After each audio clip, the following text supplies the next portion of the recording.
You know, before we start, if I tell you some say dust by your glasses, Really? you might want to fix that. And you say this while we're recording? I just remember. No, you're corruption. Me feel it too. Corruption. You know, for see it, I see it, for see it, I sunglasses. But me never see it What's though, but me never Your really see vision not it. blurred. But just I see like, because of the lights and things, so it's like, I'm just appreciate that's natural, but like. It's a I little do it feel dusty. Dusty. Gotcha. Thanks, friends. Anyways, people, a quick fix time with Ari and Naro and Javi. Nearly forget somebody again. I got Javi. For the people them who aren't familiar with Quik Fix, please do tell them what it's all about. But before you do that, tell them who's brought to them by.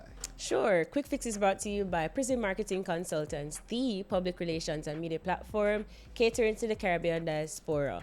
Quik Fix is also brought to you by Magnum. Magnum celebrating 25 years of dancehall. Quik Fix is a roundup of the news that we've missed in the week. So let's get started. Dancehall superstar Vybz Kartel made a headline-grabbing appearance on Hot 97's Ebro in the Morning on Wednesday.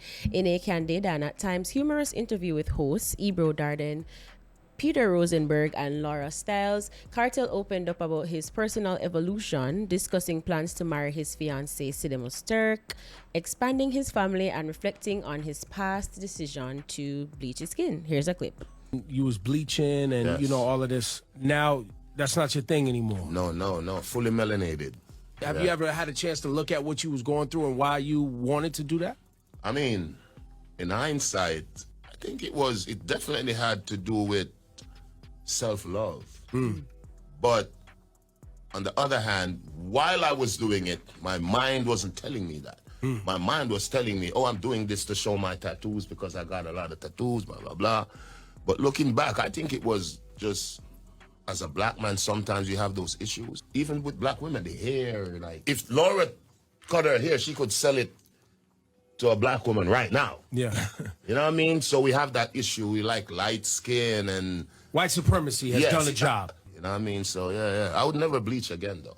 So, what are our thoughts on this? I think this is just emblematic of the cartel that we now see today in 2025, of the growth of the maturity that we see in cartel. Him didn't know why him did that though. Them time, he knew. But as you hear him rationalize it, is that it was his mind that tricked him into, thinking that it was something good, in a sense. And let me tell you personally, I have no problem with nobody that bleach. Me personally, I don't have any problem with it. It's just that take your card in because you look weird. You know what I mean? That's my personal stand. It just look weird and but I'm not one of the person that get up in arms and say, oh, you don't love your black skin and and like, no, people do it for superficial reasons. Sometimes it's not that deep. But of course, you have to look at the deeper psychological issues in like why would somebody just want to change them skin tone and them thing. At the time him there say it was for show off him tattoos, but as you hear him say that wasn't really the case, and when him reflect on things, it's like him I say, probably it had to do with, self-love or lack thereof. Yeah. You know what I mean? So, yeah, it's good to further see mature, reflective cartel. And I'm sure that, his stint in prison has had a lot to do with that, So, yeah, big ups to Vybz Kartel, and don't bleach, kids. When I saw the headline, the meme of the Pakistani man at the cricket match and him and there and Kimbo and him just look. Oh, So, yes, yeah. It's like all the people them who bleach them skin for follow cartel. I bleach cause of you. Everybody's like, seriously? But no, this is important. If you can't follow people, you can't follow trends, like, you don't know why somebody is doing something, and even if they say it, you don't know their mind, you don't know the operation of their mind, like truly what's going on. And to be honest, maybe from the surface and from what's happening, I mean, when Kartel started to bleach his skin, it was just another thing for him to do, to be this conversational starter, this think piece, the icon that, and the mystique and the myth that surround this figure, is like, him again, and I think is we ask him like why I'm always refer to himself in the third person to like further separate himself from Adidja Palmer. Like Vybz Kartel is some completely different from Adidja Palmer. Yeah. So it's great that he was able to reflect and him really see it, and it's sad that him the conclusion is something of self-hate, which that was something that you never really get from Cartel. Like that's him hating himself is something I would never put on him. Yeah, right? That's something I would do associate. Right, but therapy, psychology, it's just a whole bunch of factors. But again, it's just important to always make sure you're doing things because you want to do it and not necessarily because somebody else is influencing you to do it. Yeah. So it's just, I'm just laughing at all the people who buy cakes to panel them something there because of Cartel, because there were people who did it. Of course. I mean, he had a whole business based yeah, around it, and I'm just looking at the people. The meme just come to me and said, "This nigga." Did he just say that? Influence and encourage thousands of people Oh to be my like say, God. yeah, oops. Yeah. It's cartelling. My bad. But yeah, big up Cartel for real. Like it's that, as Nara says, like he's reflective, he's mature, and again, you just don't know what really like how you feel 10 years from. Them say if you think the same way when you're 20. As when you're 50, the same way you think as you're 20, you've wasted 30 years of your life. So it's glad that he really and truly didn't waste those years that he was done. It's mature Cartel for you. And he's a trendsetter, so know that him say, never bleach again. Let's see if people are going to actually follow this and say, I will never bleach again too, Cartel. But just want to put up the meme of the man. We're with you on that. All right, moving on. So Bounty Killer's team released an official statement about his performance status in the USA on April 10th, 2025. The statement reads, Grammy Award-winning dancehall artist Bounty Killer, a.k.a. Rodney Price, OD, recently announced he had secured his USA visa, which allows him to travel and perform stateside. Fans in the U.S. diaspora have been waiting patiently for 15 years to see him perform live. That day will materialize soon. However, it appears that unscrupulous persons are putting out misleading information on social media about his first performance stateside. These claims are false and unauthorized. The dancehall superstar would like to officially state that he is not confirmed as a performer for any concert in the USA at this time. Yeah, I mean, just speaks to excitement. It's the gladest. I'm thinking about it. I said, Jaja, Sizzler, Cartel, Killer, Beanie Man, Bujo. I'm like, I think the other day when I listened to it, I forgot. Yeah, these people be traveling. So I mean, I'm sure I think that's why the rumor started up, and I guess it gained legs for him to have to put out the statement because people are so anxious to want to see him travel. So to be honest, I didn't see this. I didn't see a rumor of him performing, like of him being slated to perform on a show. So maybe his team got wind of it and is probably, fans are saying, I can't wait to see at this place. And he's like, yo, I'm gonna get a deposit. I want one. So, I guess they had to do that. But I'm sure in due time, when everything is sorted out and, them figure out the markets and when and where to perform, I'm sure that, the whole of us, the whole Jamaica, the whole dancehall fraternity We'll know. We need to say fraternity, but it's really a man place. Dancehall space. Yeah. I don't know where I was going with that, but okay. Yeah. Okay, Ari.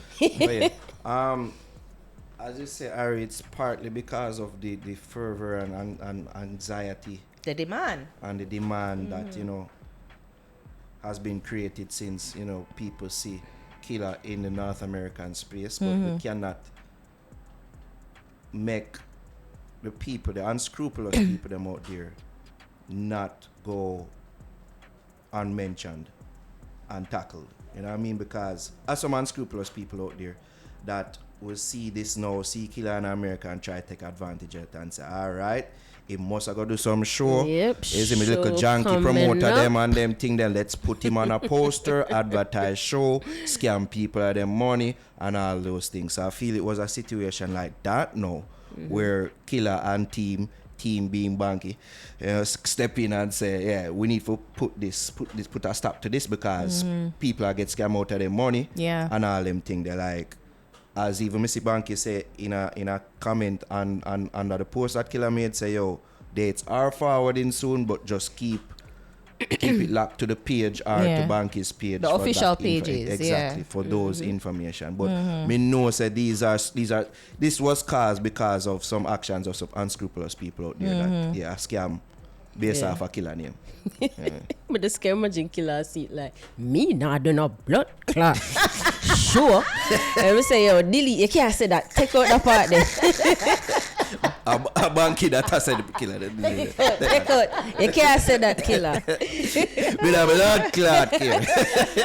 But me know so from them see the announcement, Killer get back in visa. Everybody I got anxious and excited and anticipate a show.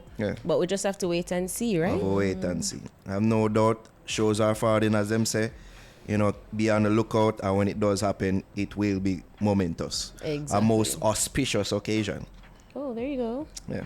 Reading Rainbow. Moving on. So the official launch of Rihanna's Fenty Beauty and Fenty Skin was held on Thursday, April 10th, 2025 at Fontana Pharmacy on Waterloo Road. Hundreds of fans turned out to the event that was slated for 9 a.m. hosted by social media influencer Rush Cam. The ground floor was jam-packed with customers who were anxiously waiting to get their hands on Fenty products. So, Javi, Ari, what are our thoughts? As me can't get no thoughts on this, alright. Javi messaged me Wednesday. I want to go island. Wednesday, 10 o'clock in the night and said, remember, you follow me, right? Remember, you come with me. And I said, wait, we did because we spoke about this. Right? I was like, wait, what? Remember? I'm gonna open the message and she said, I'm gonna say, oh my God. She's like, 9. I'm like, no, you'll not see me at 9. The traffic is bad. I'll be there at 9:30. When Merle come off of me ill, Javi's like, girl, me I go home. So what? You're the only reason why I am out on the road so early in the morning. You said late, but you're too late. Hurry up. I told you 9:30. I was there at like 9:40 because I couldn't 10. get parking. So you gotta tell what you eat for breakfast or anything? Whatever. 10. No. Okay. Oh God, I never 10 o'clock. All right, 10 o'clock. Yeah. So yeah, it was packed. You had to park on the road. You know, like the security was like, no, you can't move here, no, there. So the excitement and the fervor was there, and it was definitely well attended and well, you know, the turnout was great. And I'm assuming many people thought that Rihanna herself would have been in the building. I guess that was one of the driving factors. I guess you heard late too that like you said that your mom heard on the radio. Yeah, my mom told me that she heard Rihanna is not coming. I was like, surprise. It's not coming. But she's at most of her events, so you have to wonder why. But you know, hopefully she does make a stop here. But there's another one slated for Mobe, so I'm sure that's going to be another exciting event. But it's cool. Like, it's nice to see so many women, so many beautiful women to gather together, like sharing some sort of commonality with the love of makeup, and you know, just excited to see like his skincare line, her perfume line, and of course the makeup. So it's nice. It's cool. Yeah, it was exciting because when I got there, at first, you know, I was thinking I'm not gonna go to the launch because I expected this. Like, it's Rihanna. Yeah, I expect the crowd. So I was like, maybe not. But then I was like, the content creator in me is like, let's go. So that's why I'm joining. And I'm happy that he came. But it's like getting parking. It was the traffic to getting to Fontana at Waterloo. Then finding parking, you can't find a parking. You have to park outside. So all of that was crazy. But you feel say so much people now not work? No, for real, but it's surprised because when I said 9 a.m., that probably a lot of people might have been upset about that because they wouldn't be able to go to the launch at 9 a.m. But they still got a good turnout. Yeah. And I liked how they transformed inside and kind of revamped the space and make it all Fenty beauty stuff. So it was nice to see. Yeah. Yeah, I and love it. Fontana team did a good job in terms of, like, as you said, creating the space, and just kind of outfitting the space to celebrate the Fenty beauty. So I'm sure, hopefully, you know, when I can get to shop now and kind of go and exclusively get my Pro Matte powder. Yeah, because even that was the next thing to, like, you couldn't really shop, so we could look around. Yeah, come with a love for check my share too and do the other products. So try the other products that she had, but it was a mess. So hopefully another time. When the excitement is at its stable peak. Yeah. And the price is not bad. Yeah, that's what I heard too. Yeah. Alright, fuck it, I'll give me a opinion on this. Mr. Girl. That's crazy. You should have been there. That's crazy. No, and that's what I want to talk about. I want No, we're not talking about that. Wrap up. I'll mention it. I'll give a mention. I thought the marketing was weird. It seemed to surround men. It seemed like men were at the forefront of this. And I'm like, yo, we can just leave certain things to the women, you know. I thought, I just found it a bit weird. I'm wondering if you never find it weird neither, but, you know. We did talk about it midweek. You said surround. I don't think it was surrounded by men. It seemed like they were the main faces of this launch. Some men. Anyways. Yeah, we don't agree, but it's okay. We had a discussion earlier. I just found it weird. On the Cartel topic, Missy said, by the time this drop, Cartel will be on the Breakfast Club, so that will be cool to see. We did feel like it was looming, and from him got 97, him got Angela Yee yesterday, and some other. I think him link up with DJ Nor to big up yourself, Nori. So I'm sure that Breakfast Club interview is going to be momentous. And think even though them kind of iffy with the dancehall knowledge. At 97 really have more, interest in dancehall than them up there at Breakfast Club. But it'll be a cool side for see. Yeah, man. Yeah, for sure. And that does it for Quik Fix. Thank you so much for watching. And remember to subscribe, like, share, leave a comment down below. What's your favorite Fenty product? Girl.